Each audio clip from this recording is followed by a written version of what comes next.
Hi and welcome guys, my name is Reynold Bernarda. Today we're on the couch and joining me is Tim.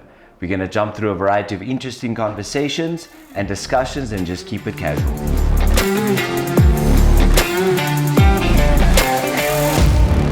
Awesome stuff. How are you doing? Welcome. Thank you very much. I'm doing very well. Always a pleasure being here, you know? Yeah, thanks for coming through. So ideally we'll jump through a variety of topics, but I've been out of the country for a while now and I've only been back in Namibia for around about a year. So I think I would like to lead by asking, how is it working in Namibia? Well, it's an interesting question. I think, different people are going to have different opinions. Yeah. We work in the creative space, so we're working with different kinds of clients, corporates, private clients, personal, just normal families that are booking us for shoots and stuff. So I would say, Namibia is a pretty chilled place. I think we don't have a lot of high tempo work, but there's still that element of we expect a lot from ourselves. And obviously clients do expect to receive the standard that they pay for. So in terms of working in Namibia, I think it's a good place to start working. It's a growing economy. We have our challenges, but there's definitely potential for work. And because Namibia is a country where the service standard, just across the board, is pretty low. If you're willing to put in that extra effort, you're willing to try and really do your best for your client, that will go a long way, and you as an individual will prosper. So I think it is all about your mindset, how you go about your work ethics, and looking for opportunities, because there are opportunities out there. So that's my opinion. Yeah, that's very cool. I think one of the things you kind of mentioned was sort of like adhering to a certain standard. So is that sort of the motivation behind starting your own agency from scratch? Well, I think we kind of saw a niche at the time. Nuka was kind of born 6.5 years ago, and it was then actually came into fruition about 5.5 years ago. So at the time we were looking at the market. I was a photographer, purely just doing my own freelance work, and we saw that there was a gap where small businesses wanted to go out, wanted to be seen. And they had a budget, but it was small. So you got your big agencies who I've done work with, and they're all doing great jobs. But their retainers are just unachievable for a small business, especially businesses starting out. And what we wanted to do is bring the same service standard that we were delivering in terms of content to the bigger agencies, to smaller clients. Make it affordable, make it accessible. And for us, that meant going digital, focusing on the digital marketing space. And we think that really worked. Obviously, during that time, it really became popular, so there's quite a bit of competition now. It's not a bad thing. It helps us try and stay ahead of our game, helps us elevate our standards. We never can say we've made it, we're there, so we're constantly growing, we're constantly looking at teething issues. Realistically, a business that's 6 years old, less than 6 years old, it's also not that old. So I would say we're constantly trying to improve, and I think that's really important because that helps you stay ahead of the curve, make sure your standard stays good. But yeah, I would say we saw kind of like a gap in the market at the time, and it's something that I was passionate about. I really wanted to work in the creative environment, and it was a little selfish of me, but I, as a photographer, found it difficult to keep a consistent income. It's one thing working for somebody and getting paid. It's another thing having the freedom of working for yourself, but your income is up and down, and one month is good, one month is bad. And I was like, I need some consistency in my life. So I thought, like, how can we get some retainer work in? And that meant going into the marketing space, working with clients on a monthly basis. And that was also a motivation for me, must be honest. No, it's great to have you here because it's a lot of insights I think that a lot of Namibians often don't have. So I think the interesting question we could ask next would possibly be, what are the 1 or 2 biggest obstacles you encountered having started everything from scratch? Well, first of all, there's no how-to guide to start a business in Namibia. I think goes on like around the world. There are a lot of help guides and a lot of guys online telling you how to start, your business. And I watched a lot of those videos. Yeah. But practically sitting down, it's one thing to say, great, I'm going to start an agency or I'm going to start this business. Yeah. But actually getting started, first there are a lot of personal kind of psychological milestones and obstacles and barriers you have to get through. So I think the first big one I would say is just starting.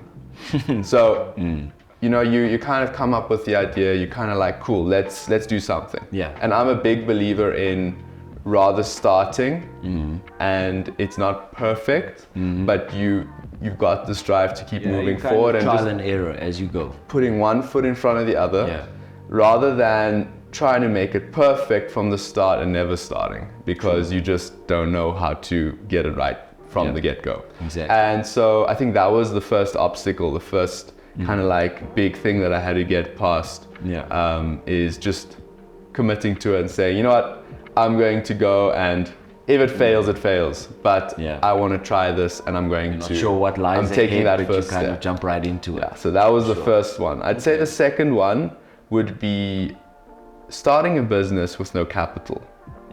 Because how myself and Benny, who is my business partner, the way we thought about it was, we're young, but we don't want to go in with a lot of risk.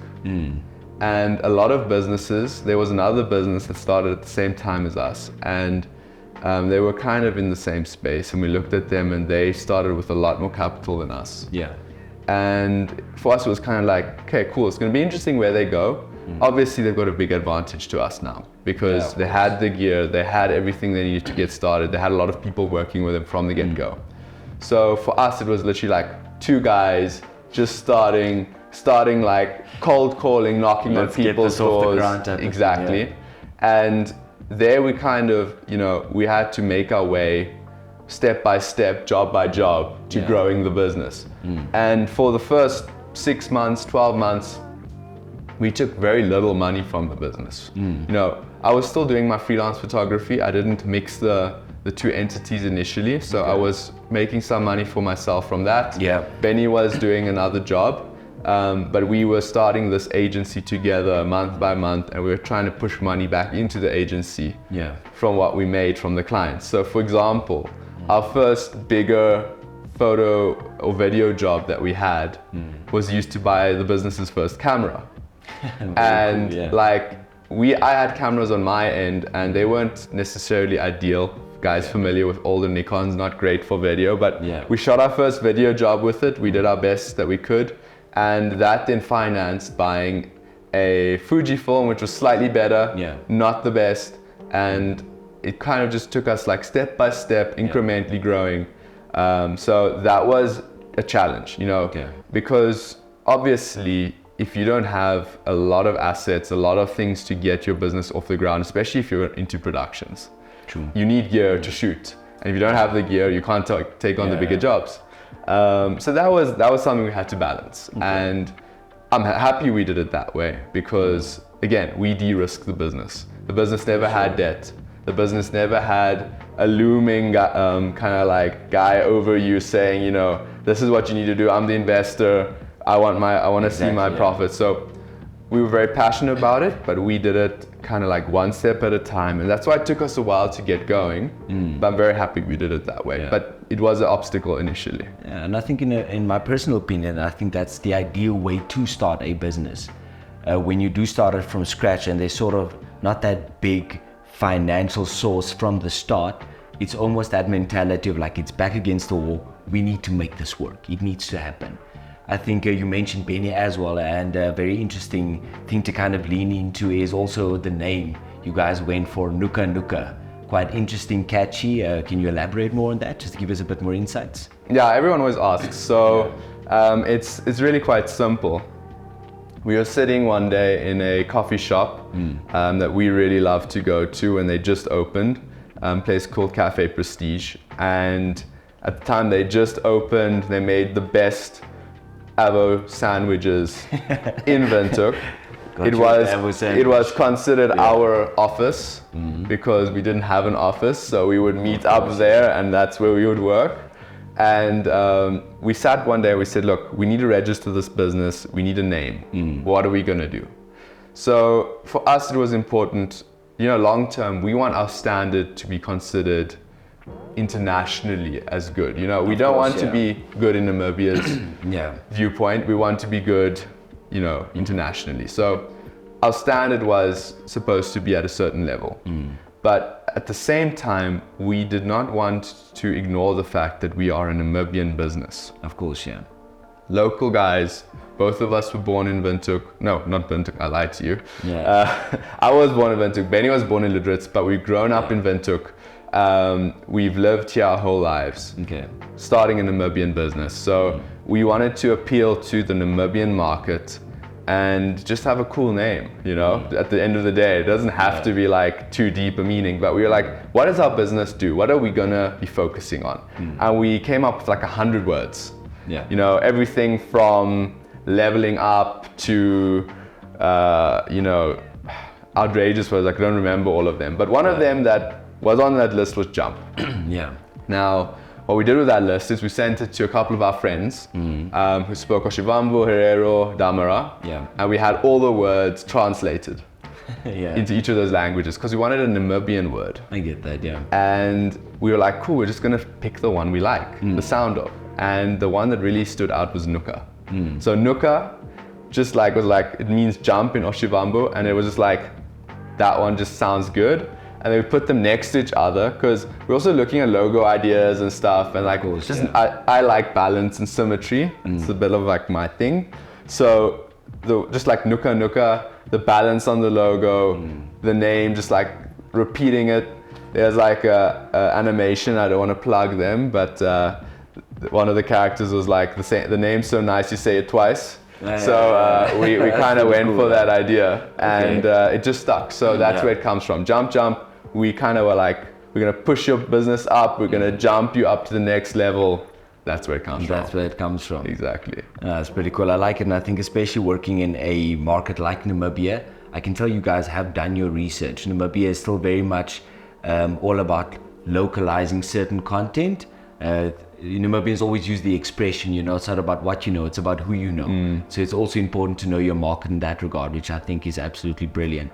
I think in line with that, just for me to add, one of the biggest challenges when starting a business in Namibia, and I think this must be for any small country, but you have a lot of opportunity. But what a lot of people then do is they think, okay, cool, there's an opportunity, I'm gonna start, I'm just gonna get this thing rolling and off the ground. And to an extent that is what we did, but you have to do your market research. There's no point in starting something, you don't know where to price yourself. You don't know what your product is. You don't know what the standard is you're going to be able to deliver initially. So you're kind of like just feeling your way through it, and then you wonder why your business wasn't a success. So on the back end, there's a lot of time every night going into what's happening around me, who's the competition, what are they charging, what is their standard, am I as good as them, am I going to be below them, do I have to charge less than them to get into the market and just build my own experience, where am I placing myself, but also having a good understanding for your product. Of course.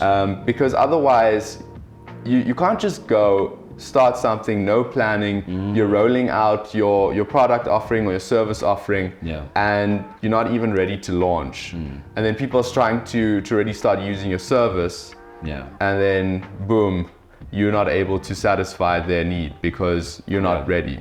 You don't have the scale, you don't have the scope, you don't have capacity. So I think that is, for me, something I'm passionate about, and I think we did right, is we've always tried to kind of like grow based on our capacity, put ourselves in front of clients based on our capacity, so not overpromise, of course, but also know what's going on around us. And I think that is also a reason why we're able to get to where we are now.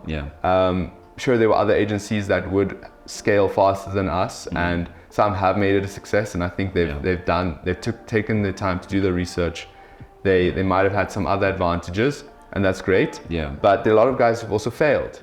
just because they haven't taken that time. So Of course, that is yeah. something I think is important for me. I think that speaks a bit to what you're saying there. Yeah, no, for sure. No, I mean, it's great to have had this conversation and give a little bit of insights, especially to a Namibian audience. So yeah, I think ideally we kind of bring it to a close today, and we'd love to have some future conversations regarding this space for sure, and just get a bit more insights for all our viewers. Yeah. Yeah, no, definitely. You know, I've got a lot of projects I'm very passionate about that we're busy working Yeah. on, you know.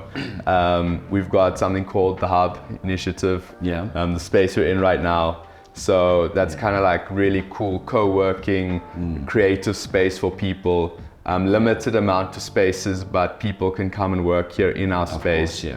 Get the vibe, even if they're just like a single person or a team of two, they're in a cool space where they can develop their business. So Yeah. that is kind of something I'm really passionate about. We've got like a cool film photography club called Grams that's really cool, yeah. that we're trying to build a network around and get people excited about film photography again. Yeah. So there are a couple of those kind of projects, and really happy to talk about those and really get the public, the Namibian public, knowing about them, because I think there are things that people can also be excited about. No, definitely. Now we'd appreciate that in the next few episodes coming up. So yeah, thanks for joining us today, Tim. Thanks, Reynold, and always a pleasure.